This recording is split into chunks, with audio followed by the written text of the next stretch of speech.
Shalom, que la grâce et la paix de notre aile vous soient multipliées. Nous sommes en train d'évoluer dans notre formation au sujet de 7 paroles qui ont été prononcées avant les 3 heures des ténèbres. Les 3 premières paroles, nous venons déjà de clôturer notre étude sur les 3 premières paroles qui ont été prononcées par Yahushua avant les 3 heures des ténèbres. Et aujourd'hui, nous allons parler d'une seule parole qui a été prononcée pendant les 3 heures des ténèbres.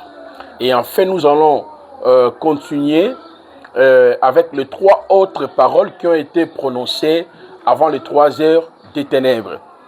Et avant cela, nous remercions notre aile pour ces moments qu'il est en train de nous donner afin que nous puissions partager la parole ensemble. Prions. Père, nous te remercions infiniment parce que par ta grâce et par ta miséricorde, tu as accepté de nous donner ces moments indispensables autour de ta parole. À ton nom, gloire notre Adonai Yahushua. Amen. Voilà. Alors, la parole que nous allons partager, elle est un peu technique, mais je pense que le Saint-Esprit va nous aider. Nous allons saisir vraiment la quintessence de cette parole. N'oublions jamais, je vous ai signifié plusieurs fois, les 7 différentes paroles qui ont été prononcées par Yahushua nous spécifient le but pour lequel il était venu sur la terre, nous spécifient le travail qu'il a accompli pour nous à la croix de Golgotha. Donc, l'étude de chacune de ces paroles nous fait remarquer ce qu'il était pour nous et ce qu'il a fait pour nous et ce que nous sommes devenus à travers l'œuvre achevée. Alors, la 4e parole, mon Dieu, pourquoi m'as-tu abandonné? Nous sommes dans Matthieu,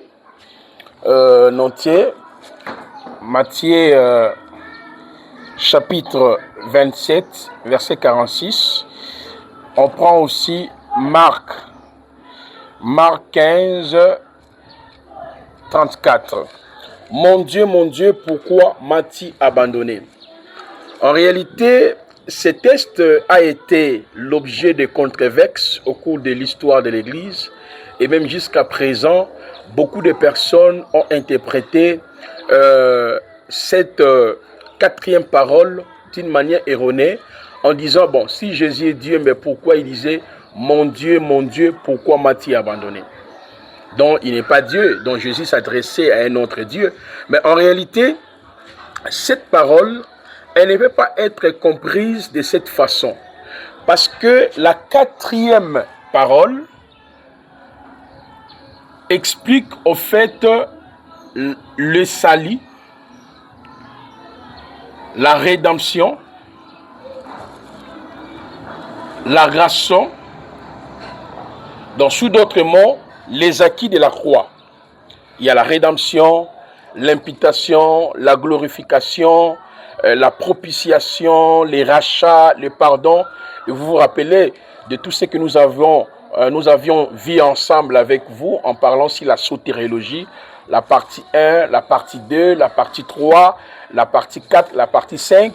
J'ai longuement épilogué sur la question de la sotériologie et en entrant en détail sur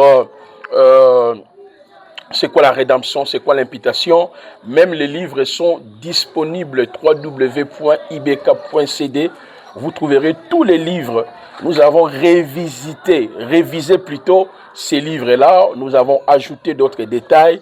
Et vraiment, il y a un travail, je dirais, dynamique qui a été accompli à travers les frères.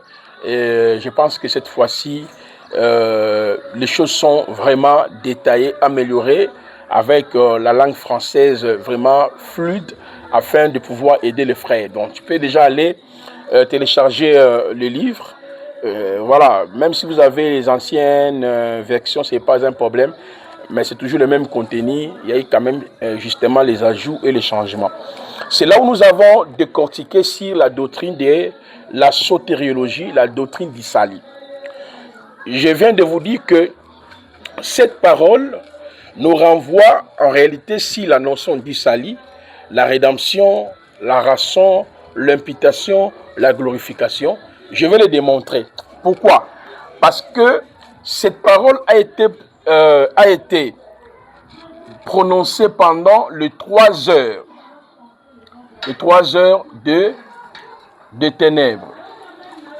Je vous ai expliqué les 3 heures de ténèbres, c'est-à-dire de midi à 15 heures. Donc, de 12 heures à 15 heures. Il y a eu l'obscurité sur toute la terre. Quand il a dit, mon Dieu, pourquoi m'as-tu abandonné? C'est dans cette circonstance que cette parole a été prononcée. Pourquoi il y a eu l'obscurité? Et par après, il y a eu la disparition de cette obscurité. Je vous ai déjà démontré lors de l'étude de la première parole, le ténèbre ici représente la période de la loi, le psaume, le prophète. Donc, sous d'autres mots, c'est la période de l'Ancien Testament où les ténèbres couvraient la terre. Éphésiens chapitre 2, le verset 1 jusqu'au verset 3e. Colossiens chapitre 1er, le verset 12 jusqu'au verset 14. Thessaloniciens nous dit, nous ne sommes plus le fils des ténèbres. Donc, les ténèbres représentent la période de la loi, le psaume, le prophète. Sous d'autres mots, la période pendant laquelle Satan exerçait sa domination, son autorité sur les êtres humains. Donc, en d'autres termes, tous les êtres humains se retrouvaient dans le péché, sans S, le péché avec S, sous l'autorité de Satan et de ses démons, et sous l'autorité de nos traditions. C'est ça. Donc, cette parole prononcée pendant cette période expliquait en réalité le changement, la délivrance, les salis, la rançon, l'imputation, la glorification, la propitiation, la sécurité, la substitution, le pardon, l'expiation, c'est que, sous d'autres mots, c'est que Christ a fait pour nous à la croix, comme on avait vu. Comment je vous explique cela? Je vais analyser. Nous allons analyser l'expression « Mon Dieu, pourquoi m'as-tu abandonné ?» D'abord, dans la langue araméenne, donc araméenne, et puis dans la langue hébraïque. Nous allons examiner l'expression « Mon Dieu, dans ces 2 langues. Parce que dans l'interprétation des textes bibliques, il y a toujours ce qu'on appelle la loi de la première occurrence. La loi de la première occurrence signifie là où pour la première fois, le terme ou le mot ou la phrase a été employé. Donc, si vous voulez comprendre le sens exact de la phrase dont il est question, il faudrait que vous puissiez retourner dans là où le mot a été employé pour la première fois. Par exemple, lorsque nous voulons comprendre le sens du mot grâce, pour définir le mot grâce, il faudrait que nous puissions retourner dans le Sefer Bereshit, dans le livre de la Genèse, chapitre 6, le verset 6, 7, 8, où la parole nous dit que Noah trouva grâce. Donc, si tu veux bien définir la grâce, tu peux le définir via les caractéristiques du temps de Noé. Vous aviez plusieurs définitions. La grâce, c'est l'action par laquelle Dieu se révèle à l'homme, il lui confie une mission. La grâce signifie Dieu a épargné, la grâce signifie Dieu a prévu. Donc, vous avez tant de définitions. Exemple, le mot prophète. Si vous voulez définir qui est un prophète, la loi de la première occurrence nous montre que pour la première fois, le terme prophète a été employé. C'est dans la vie d'Abraham. Genèse chapitre 20, le verset 8. Yahweh a dit, ne touchez pas la femme de cet homme, c'est un prophète. Donc, si tu veux définir qui est un prophète, tu peux examiner l'appel d'Abraham, la vie d'Abraham, et vous avez plusieurs définitions en ce qui concerne le prophétisme, ou le prophète, ou le prophétique. De la même manière aussi, si vous voulez définir le mot tel que adoration.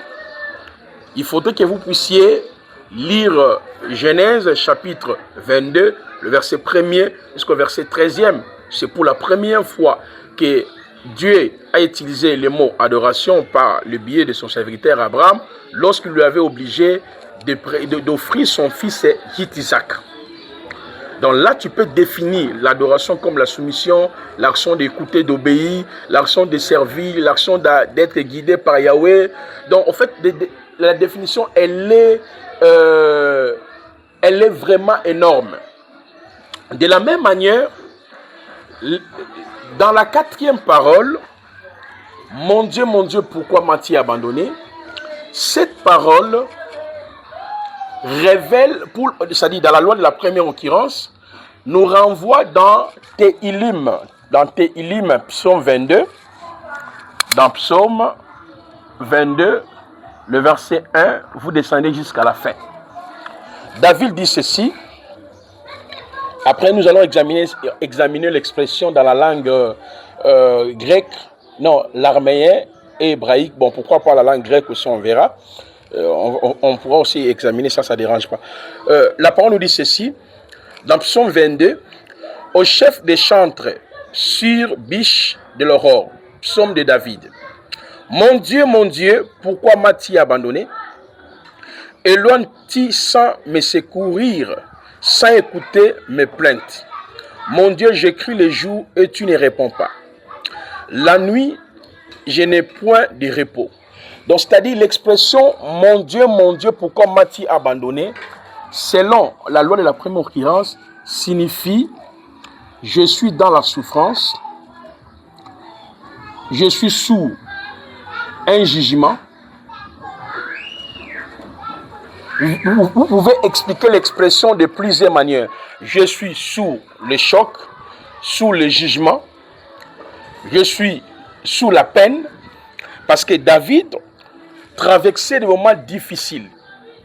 David traversait les moments difficiles et c'est pour cela qu'il cherchait le secours, le salut de la part de Dieu. Il voulait que le Seigneur puisse l'aider. Donc la loi de la première occurrence nous montre que l'expression mon Dieu, pourquoi m'as-tu abandonné signifie justement je traverse dans les moments de souffrance. Je traverse dans les moments de problèmes. Je traverse dans les moments d'abandon. Je traverse dans les moments de fardeau. Je traverse dans les moments où rien ne bouge. C'est pour cette raison, lorsque nous lisons les tests en hébreu, on va faire maintenant les exercices dans la langue hébraïque. Lorsqu'on prend maintenant les tests ici dans la langue hébraïque, j'aime beaucoup plus comment la langue hébraïque nous renseigne sur quelques informations. Et je crois par la grâce de notre Eloa, nous allons bel et bien comprendre. Regardez, je vais écrire le texte des psaumes là, en hébreu.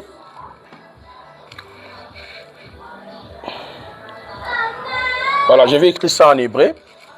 L'hébreu s'écrit toujours de gauche à droite, c'est lu aussi de la même manière. Nous avons Yod, nous avons He, nous avons les sons E, nous avons Lamed, nous avons Yod, nous avons le son I, c'est-à-dire Eli, ok. Je reprends encore la même chose, Yod et Lamed, pardon.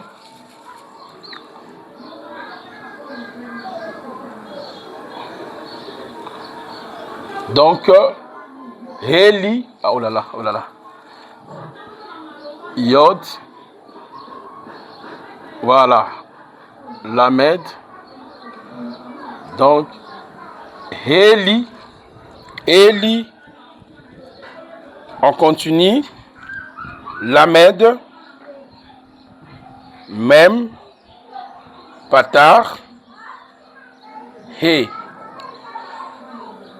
Donc, Heli, Heli, Lama. Regardez très bien. Heli, Heli, Lama. Ça, nous sommes dans Tehillim. Maintenant, on continue. On va prendre...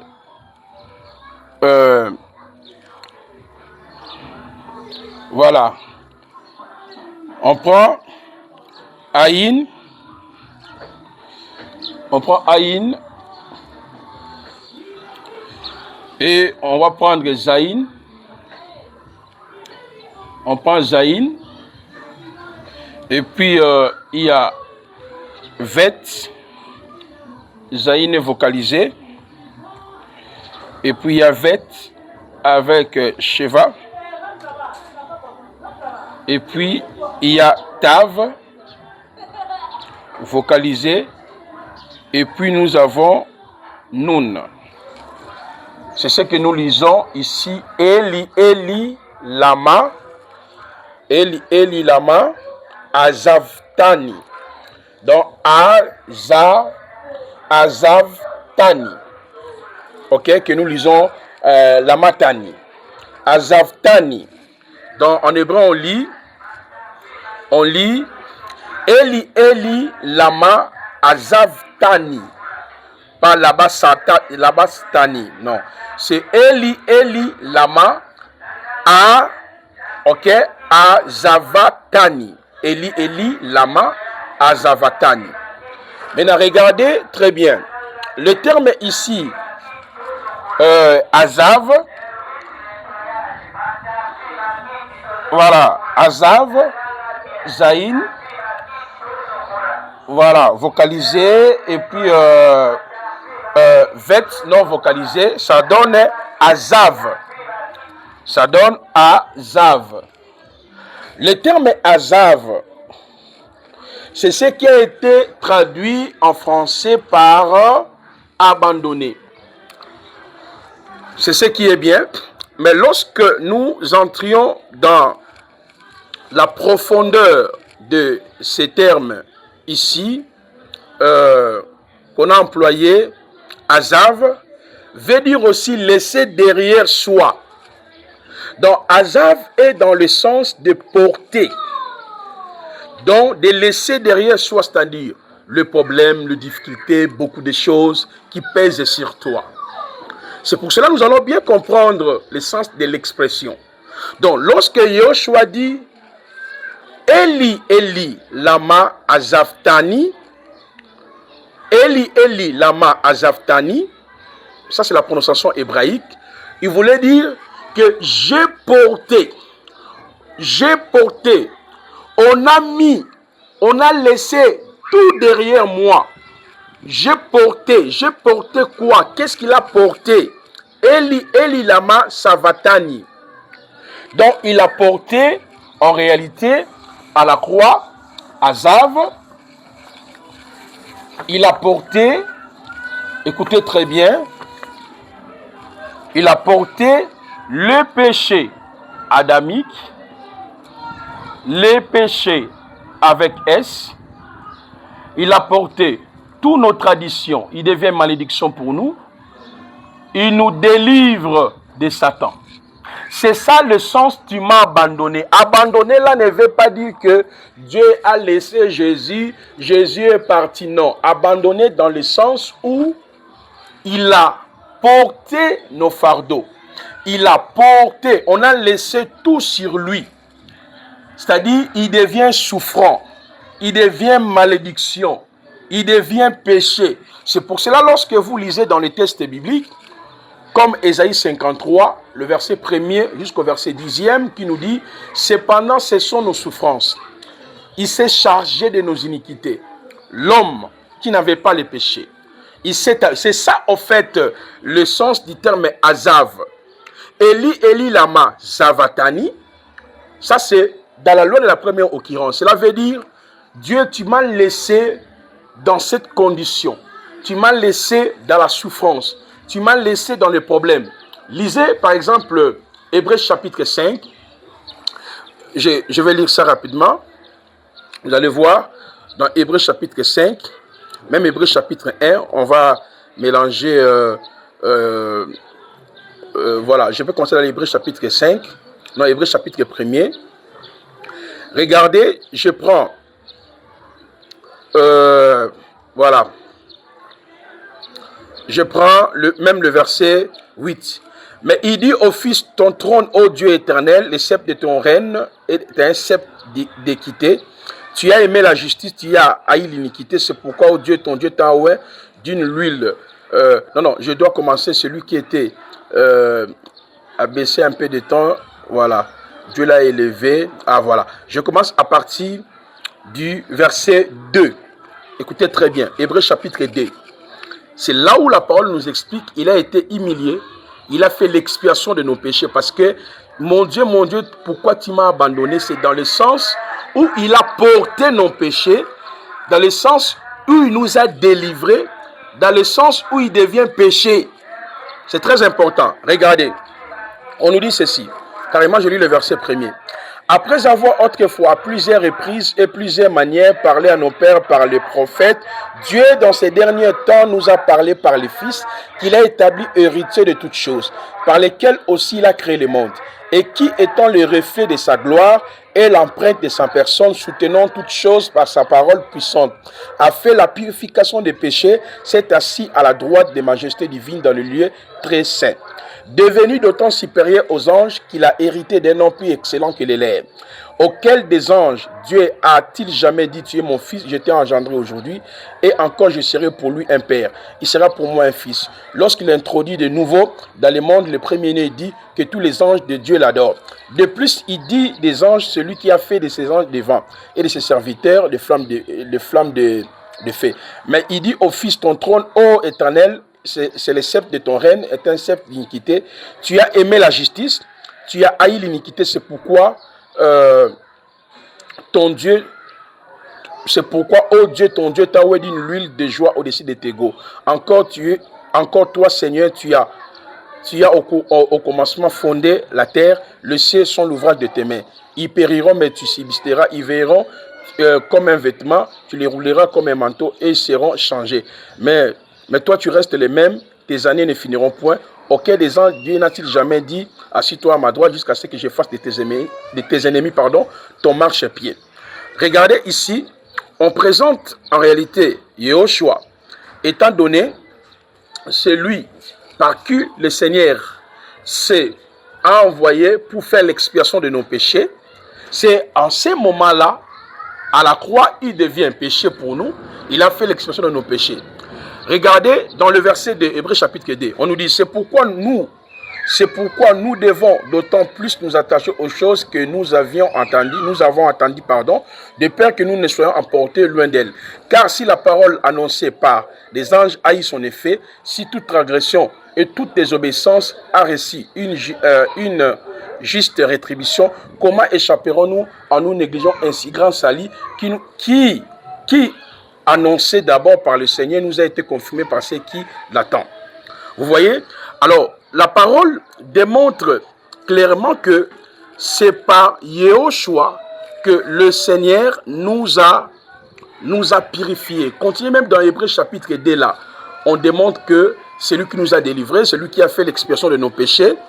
Lorsqu'on prend aussi Hébreu chapitre, rapidement, Hébreu chapitre 5, regardez, je prends à partir du verset, le verset 7.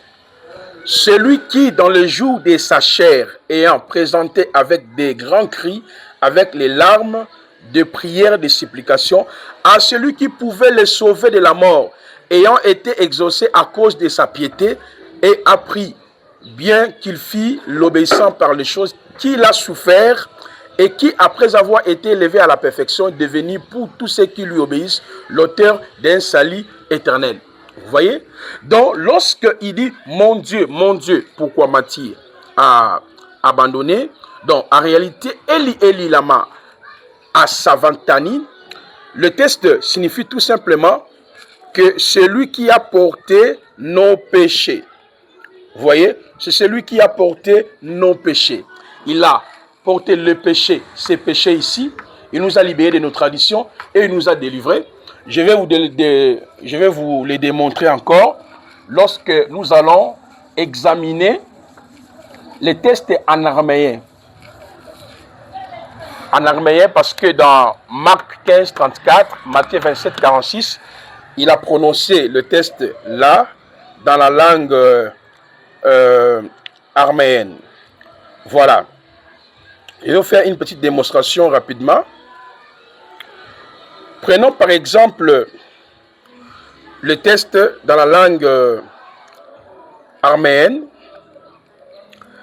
La langue araméenne, c'est presque la même. En fait, la langue hébraïque découle de la langue araméenne. Ce sont des langues de la même famille. Et quand vous lisez un test dans la langue araméenne, si tu n'es pas un grand connaisseur de la langue, c'est-à-dire de la langue hébraïque, peut-être que tu dirais c'est la langue hébraïque. Non, c'est l'araméen. Le système de vocalisation, il y a eu un changement dans ce sens. Mais hélas, évoluons. Dans la langue, dans Marc 15, 34, Matthieu 27, 46, au fait, là, la phrase a été prononcée dans la langue araméenne. Mais là, je viens de vous démontrer, dans la loi de la première occurrence, là, la phrase a été prononcée dans la langue hébraïque. Dans la langue araméenne, je peux écrire seulement les phonétiques pour aller vite. Eloi, Eloi, Eloi, pas Eli, Eli. Ça c'est maintenant Eloi, Eloi, Lamana, Lamana, Sabtani, Sabtani. Ça c'est I. Qui. Donc, Sabtani.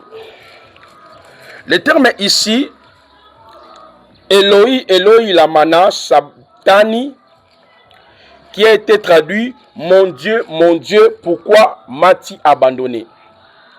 Vous voyez? Sabachthani, Sabachthani, Sabachthani vient du verbe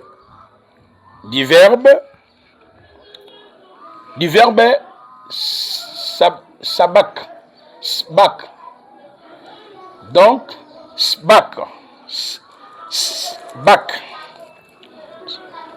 Alors, le verbe sbak, sbak signifie laisser, remettre, laisser, relâcher, remettre, abandonner. Vous voyez? Donc, lorsqu'il a dit Eloi, Eloi, Lamana, Sabachthani, ok? Le même verbe a le même sens dans la langue hébraïque, comme on avait vu dans la langue hébraïque, là où nous avons parlé des termes Azav. Donc, lorsqu'il a dit Eloi, Eloi, Lamana, Sabachthani, veut dire en réalité, tu as tout remis sur moi, tu as tout laissé sur moi, donc tout pèse sur moi. C'est ça, au fait, le sens de l'expression. Donc, Eloi, Eloi, Lama, Lamana, Sabachthani, Eloi, Eloi, Lamana, Sabachthani, qui vient de Sbak, qui signifie remettre, ok, sur, placer sur. Donc, l'expression ne signifie pas, selon la compréhension de commun des mortels, que Jésus faisait appel à un Dieu qui était lointain, qu'il a abandonné. Non. L'essence de l'expression signifie, mon Dieu, tu as tout mis en moi. Autrement dit, tu as réconcilié le monde avec moi.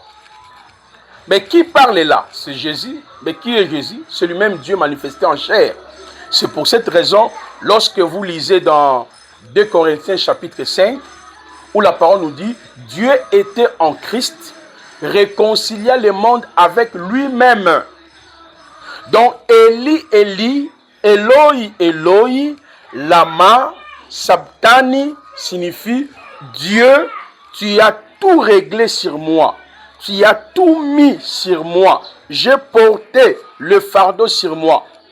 C'est pour cette raison, lorsque vous lisez, par exemple, Romains chapitre 8, depuis le verset 1er jusqu'au verset 4e, où la parole nous dit, Dieu a condamné le péché. A condamné le péché sur la chair de Yahushua. Il a mis le péché dans son corps. Vous voyez, lorsque nous prenons aussi les textes de 2 Corinthiens chapitre 5, depuis le verset 19e jusqu'au verset 21, que je viens de citer tout à l'heure, où la parole nous dit, Dieu était en Christ, réconcilia le monde avec lui-même, en n'imputant pas aux hommes leurs offenses. Il a mis en nous le ministère de la réconciliation, lui qui n'a pas connu le péché. C'est ça le sens de sbatani. Sbatani. Sbatani, Eloi, Eloi, lama sbatani. C'est-à-dire, Dieu, tu as tout mis sur moi, j'ai porté le péché de l'humanité.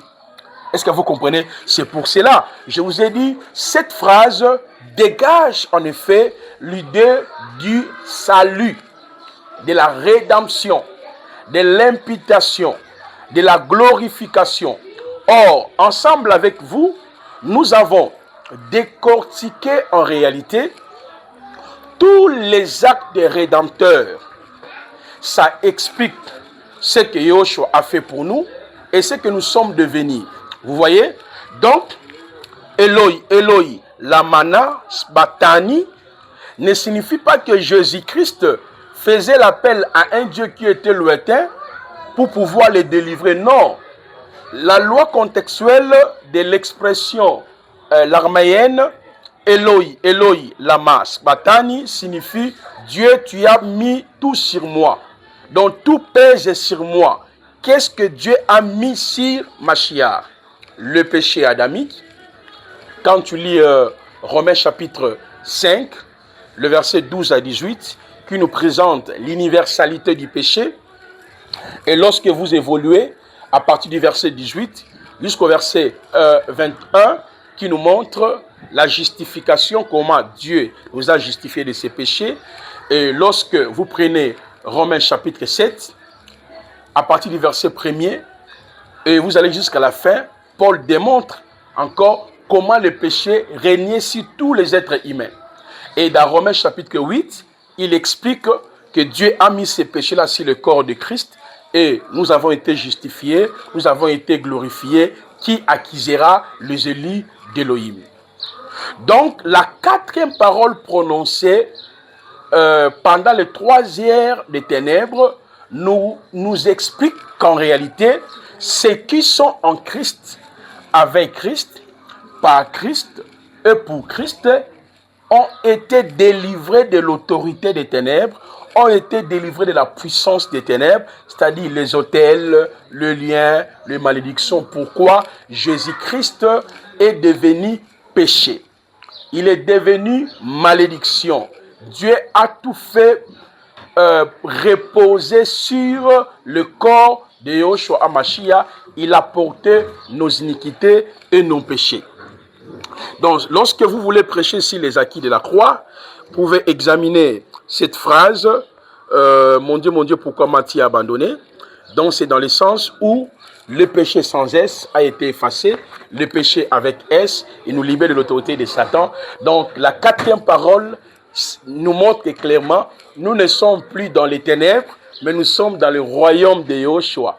Rendez grâce au Père qui nous a rendus capables d'avoir part à l'héritage des saints dans la lumière, qui nous a délivrés de l'autorité de Satan et il nous a transportés dans le royaume des fils de son amour.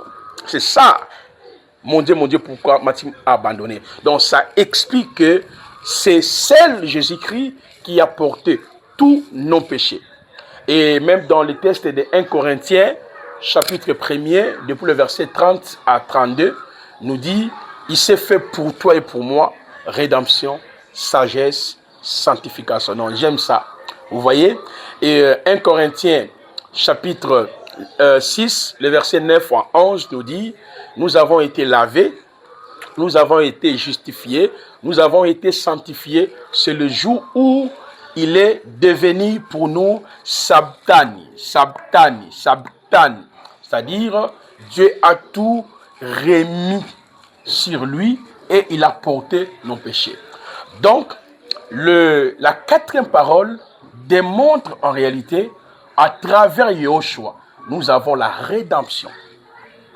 La rédemption qui est la délivrance, nous avons le pardon, nous avons les rachats, nous avons la rançon, nous avons l'imputation, nous avons la glorification, nous avons la sécurité, la propitiation, la substitution, nous avons la purification, l'adoption, la régénération, la repentance, la paix.